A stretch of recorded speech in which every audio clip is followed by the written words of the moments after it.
S, ಈಗ ಒಂದು big breaking news ಬರ್ತಾ ಇದೆ. ಬೀದರ್ನಿಂದ ಬಿಗ್ ಬ್ರೇಕಿಂಗ್ ನ್ಯೂಸ್ ಬರ್ತಾ ಇದೆ, ಬನ್ನಿ ನೋಡ್ಕೊಂಡ್ಬರೋಣ.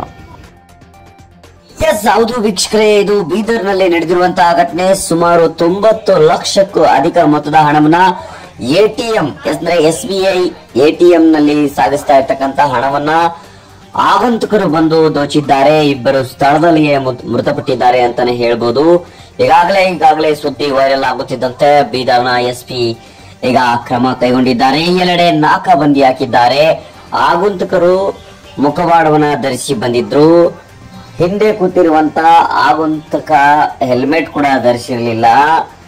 ಹೀಗೆ ಆದ್ರೆ ಹೇಗೆ ನಮ್ಮ ರಾಜ್ಯದಲ್ಲಿ ಕರ್ನಾಟಕದಲ್ಲಿ ಸೇಫ್ಟಿ ಇದೆಯಾ ಅನ್ನೋದು ಈಗ ಸಾರ್ವಜನಿಕರಲ್ಲಿ ಎದ್ದ ಪ್ರಶ್ನೆ ಆಗಿದೆ.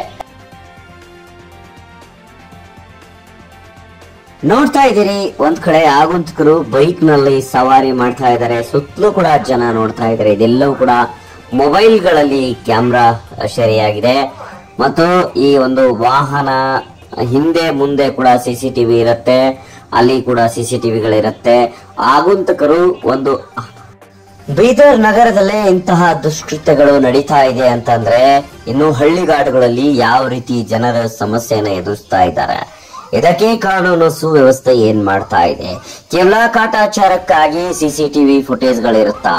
ಕೇವಲ ಕಾಟಾಚಾರಕ್ಕಾಗಿ ಬೀಟ್ಗಳು ಓಡಾಡ್ತಾರ? ಪೊಲೀಸ್ ಇಲಾಖೆ ಮಲಗಿದೆಯಾ ಎಂಬ ಪ್ರಶ್ನೆ ಎಲ್ಲರಲ್ಲೂ ಕೂಡ ಕಾಡ್ತಾ ಇದೆ.